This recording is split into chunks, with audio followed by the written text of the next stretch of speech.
నమస్తే. నిరుద్యోగ సమస్యపై అయితే మాత్రం బీఆర్ఎస్ పార్టీ అయితే మాత్రం యువ సంగ్రామ సదస్సు అయితే మాత్రం ఎల్బీ నగర్లో నిర్వహించింది. ఇదే సందర్భంలో అధికార పార్టీని టార్గెట్ చేస్తూ బీఆర్ఎస్ ప్రధానంగా వర్కింగ్ ప్రెసిడెంట్ కేటీఆర్ అయితే మాట్లాడారు. మనతో పాటు ప్రభుత్వ విప్ బల్మూరి వెంకట్ ఉన్నారు. మరి ఏం మాట్లాడతారు, మరిన్ని విషయాలు తెలుసుకుందాం. ముందుగా మోసం చేసింది కాంగ్రెస్. యూత్ డిక్లరేషన్ ఏమైంది? 24 హామీలు ఇస్తే ఒక్క హామీ కూడా అమలు చేయలేదని కూడా కేటీఆర్ అంటున్నారు. మొత్తంగా ఆ సదస్సుపై ఏం చెప్తారు? 10 ఏళ్లలో బీఆర్ఎస్ 840 హామీలు ఇచ్చింది. సరే, హామీల గురించి చర్చ పెడితే మీకు సమయం సరిపోదు, నాకు సమయం సరిపోదాలి. ఇచ్చిన హామీలు ఇంటికి ఒక ఉద్యోగం ఇస్తాను ఎవరు చెప్పిండో, కేజీ టు పీజీ ఉచిత విద్య అని చెప్పిండో, ఇవన్నీ మాటలు ఆ రోజు కేసీఆర్ మాట్లాడి తర్వాత ఏం చేసిండో యావత్ తెలంగాణ రాష్ట్రం గమనించింది. దానికే వాళ్ళ స్థితి గతి ఏమైందో కూడా మనకు తెలుసు. ఈరోజు నిరుద్యోగుల అంశం గురించి వాళ్ళు మాట్లాడుతారు. 2.5 ఏళ్ల పరిపాలన గురించి వాళ్ళు మాట్లాడే ముందు 10 ఏళ్లలో వాళ్ళు చేసిన తప్పులకి తెలంగాణ రాష్ట్రంలో ఉన్న విద్యార్థి యువ లోకానికి ఏదైతే సాష్టాంగ నమస్కారం చేసి ముందు క్షమాపణ చెప్పి దాని తర్వాత కేటీఆర్ మాట్లాడితే బాగుంటుండే. ఎందుకనంటే ఆ రోజు బోడా సునీల్ నాయక్ వాంగ్మూలం ఇచ్చి వీడియో తీసి కేసీఆరే నా సావుకి కారణం అని చెప్పి బోడా సునీల్ నాయక్ చనిపోయాడు.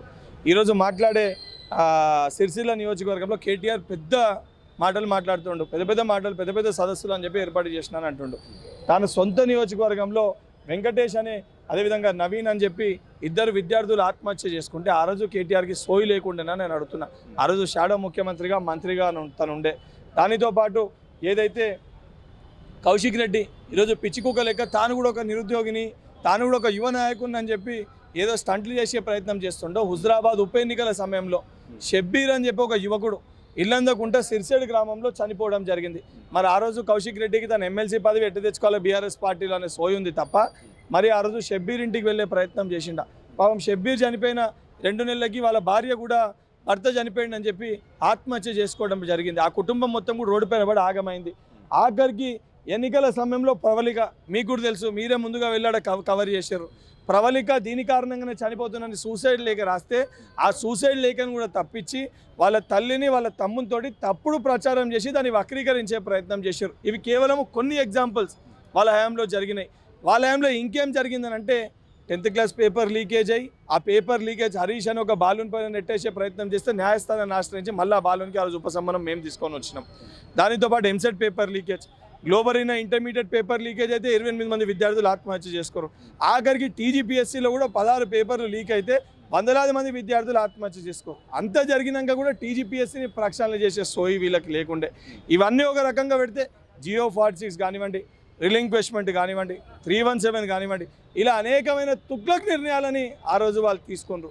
ఇవన్నీ చేసి అన్ని నోటిఫికేషన్ కూడా నామమాత్రంగా ఇచ్చి కోర్టు కేసు చిక్కుముళ్లలో అన్నిటినీ కూడా ఇరికిస్తే ప్రజాప్రభుత్వం ఏర్పడ్డాక అన్నిటినీ ప్రక్షాళన చేసి టీజీపీఎస్సీ ప్రక్షాళన చేసి ఒక్కొక్క కోర్టు కేసు చిక్కుముండని తీసి ఏదైతే 80,969 ఉద్యోగాల్ని ప్రజాప్రభుత్వము వివిధ కేటీఆర్ ఏమంటున్నారంటే 70,000 సంబంధించిన ఉద్యోగాలు ప్రభుత్వం వచ్చిన తర్వాత ఇచ్చానంటే అంటే నోటిఫికేషన్లతో సహా నిరూపిస్తే మాత్రం నేను రాజకీయ సన్యాసం తీసుకుంటానని కూడా కేటీఆర్ అంటారు. ఆ సవాలు ఎట్లా చెప్తారు? ఒక నోటిఫికేషన్ 2019లో హెల్త్ డిపార్ట్మెంట్కి సంబంధించిన నోటిఫికేషన్ 2019లో వాళ్ళు ఇచ్చారు. 2023 వరకు వాళ్ళ అధికారంలో ఉండే. 2019లో ఇచ్చిన నోటిఫికేషన్ 23 వరకు కూడా నియామకాలు చేయకపోతే వాళ్ళకి ఇచ్చే ఉద్దేశం ఉన్నట్టా లేనట్టా? నియామక పత్రాలు మీరు కోర్టు కేసు చిక్కుముళ్లలో అన్నిటినీ కూడా ఆపేస్తే ఈరోజు నేను చాలా బలంగా చెప్తున్నా, 80,969 మందికి మేము నియామక పత్రాలు ఇచ్చినాము. అది వివిధ స్థాయిలో ఎగ్జామినేషన్ కండక్షన్ కానివ్వండి, ప్రాసెస్ కంప్లీషన్ కానివ్వండి, నోటిఫికేషన్స్ కానివ్వండి, ఇవన్నిటిని కూడా సైకిల్ ప్రాసెస్లో చేసినాం. ఇప్పుడు ఆయన ప్రకారంగా ఆయన నోటిఫికేషన్ ఇచ్చి ఇప్పుడు టీజీపీఎస్సీ పరిధిలో గ్రూప్ 1 అవన్నీ ఇచ్చి లీకులై అన్ని క్యాన్సిల్ అయినాయి. మళ్ళీ కొత్త నోటిఫికేషన్లు ఇచ్చిన అవి కూడా నేనే ఇచ్చిన అని చెప్పుకుంటే సోయి లేకుండా మాట్లాడితే కేటీఆర్కి సిగ్గుందని నేను అడుగుతున్నా. డిఎస్సి నోటిఫికేషన్ మేము ఇచ్చి 3 నెలల లోపల మేము భర్తీ చేసినాం. అది మా చిత్తశుద్ధి. ఈరోజు ప్రజాప్రభుత్వం ఇచ్చిన ప్రతి నోటిఫికేషన్ 100% ఇంటిగ్రిటీ, 100% ట్రాన్స్పరెన్సీ, ఏ లీకేజ్ లేకుండా మేము చేసినాము. మరి 10 ఏళ్ల నీ పాలనలో ఏ లీకేజ్ లేకుండా నేను పని చేసినా, నేను వివరించినాను కేటీఆర్కి బయటకు వచ్చి మాట్లాడే దమ్ముందా? దానిపైన చర్చ పెట్టడానికి కేటీఆర్కి సిద్ధంగా ఉన్నాడా? ఆ విషయాలపైన చర్చకి కేటీఆర్ని రమ్మని చెప్పి కాంగ్రెస్ పార్టీ పక్షాన ప్రభుత్వ విప్పుగా నేను కేటీఆర్తో చర్చలో పాల్గొనేకి సిద్ధంగా ఉన్నా.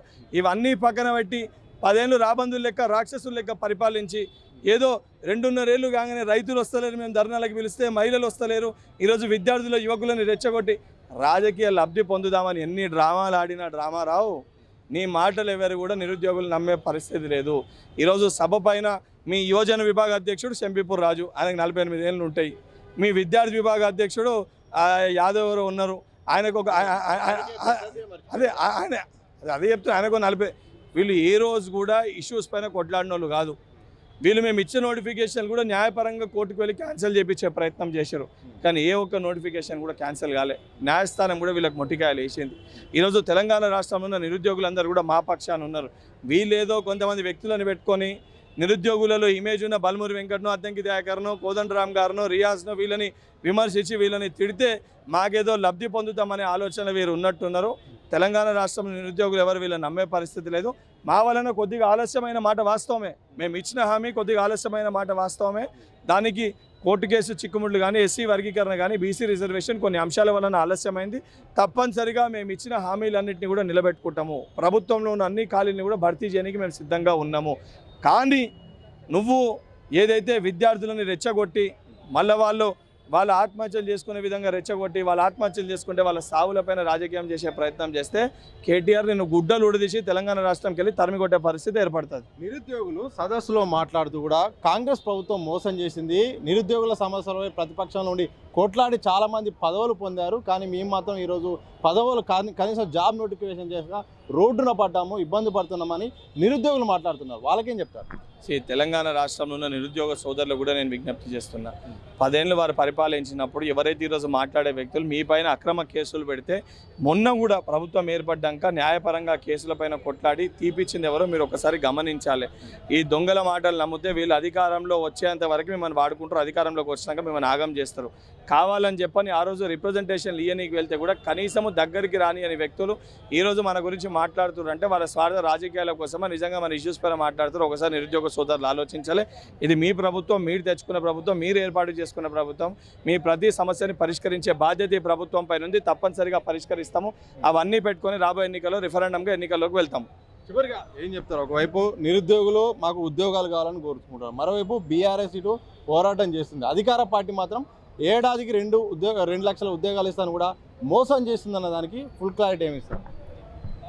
10 ఏళ్ళ వాళ్ళ పరిపాలన ఏ విధంగా ఉండే, ఆత్మహత్యలతోటి, పేపర్ లీకులతోటి, పైసలకి పేపర్లను అమ్ముకొని కనీసం పట్టించుకోకుండా కేసీఆర్ ఫార్మ్ హౌస్కే పరిమితమే. కేటీఆర్ వివరం ఏ రకంగా ఉండేనో 10 ఏళ్ళు మనం చూసినాం. 2.5 ఏళ్ళ కొలువుల జాతర కూడా మీరు చూసినారు. పెండింగ్లో ఉన్నవి కూడా 100% ఇదే రకంగా నోటిఫికేషన్లు వస్తాయి. ముఖ్యమంత్రి గారు మంత్రుల చేతి మీదుగా కొలువుల జాతర జరుగుతుంది. ప్రభుత్వంలో ఉన్న ప్రతి ఉద్యోగాన్ని కూడా కాంగ్రెస్ ప్రభుత్వం భర్తీ చేస్తుంది. ఎన్ని వరకు ఇస్తారు? అది మీకు అదే చెప్తున్నా, ఉన్న ఖాళీలన్నింటినీ కూడా భర్తీ చేస్తుంది. వాళ్ళ లెక్క 1,30,000 ఇచ్చినామని చెప్పి కేటీఆర్ శ్వేతపత్రం రిలీజ్ చేసాడు మొదట ప్రభుత్వం పోయినాక. మళ్ళీ తర్వాత నిన్న వాళ్ళ యువ లీడర్లు మాట్లాడి 2,30,000 ఇచ్చినామని చెప్పి మాట్లాడుతారు. సిగ్గుండాలి, వాస్తవాలు చర్చించాలి. ఈరోజు ఏ డిపార్ట్మెంట్ ఆ డిపార్ట్మెంట్కి సంబంధించిన లెక్కలు చెప్తుంది. వీళ్ళే అంకెలు వేసుకొని ఇలా 20,000 ఖాళీ ఉన్నాయన్న, 30,000 ఖాళీ ఉన్నాయన్న, 40,000 ఖాళీ ఉంటే ఇటు చెప్పింది ఇంక ఇచ్చింది ఎవడు? అసలు పిచ్చి పిచ్చి మాటలు వాళ్ళు గాల్లో చెప్పినట్టు గాల్లో మేము చెప్పదలుచుకోవాలి. ఉన్న ఖాళీలు ఇప్పుడు కొత్తగా పోలీస్ రిక్రూట్మెంట్ 7,000 పైచీలకు ఆల్రెడీ దానికి ప్రాసెస్ కంప్లీట్ అయ్యి అది కూడా నోటిఫికేషన్కి సిద్ధంగా ఉంది. ఇంకా అండర్ ప్రాసెస్లో దగ్గర ఇవన్నీ కలిపితే 30,000 నోటిఫికేషన్ జాబ్స్కి సంబంధించిన నోటిఫికేషన్స్ ఉన్నాయి. ఇంకా వేరేవన్నింటినీ కూడా సిద్ధం చేసి ఇవ్వడం జరుగుతుంది. ఇది మొత్తంగా కొలువుల జాతర అయితే మాత్రం త్వరలో మొదలవుతుంది. కానీ ఈరోజు బీఆర్ఎస్ అయితే మాత్రం కావాలని నిరుద్యోగుల్ని, విద్యార్థుల్ని రెచ్చగొట్టేలాగా సభలు, సమావేశాలు కూడా నిర్వహిస్తుంది. ఏదేమైనప్పటికీ అన్ని శాఖల్లో ఉన్న ఖాళీలని తప్పకుండా నోటిఫికేషన్ల వారీగా అన్ని కూడా భర్తీ చేస్తాం, అందరి సమస్యలు కూడా తీస్తాం. కానీ నిరుద్యోగులు మాత్రం ప్రతిపక్షాల ట్రాప్లో, ప్రధానంగా ఎవరైతే మీకు నమ్మించి మోసం చేశారో వాళ్ళ ట్రాప్లో పడద్దు. తప్పకుండా ప్రభుత్వం నిరుద్యోగుల పక్షాన ఉంటుందని కూడా ప్రభుత్వ విప్ బల్మూరి వెంకట్ చెప్తున్న సందర్భం కనిపిస్తోంది. వీడియో జర్నలిస్ట్ మసూదంతో సతీష్, దిశ టీవీ, హైదరాబాద్.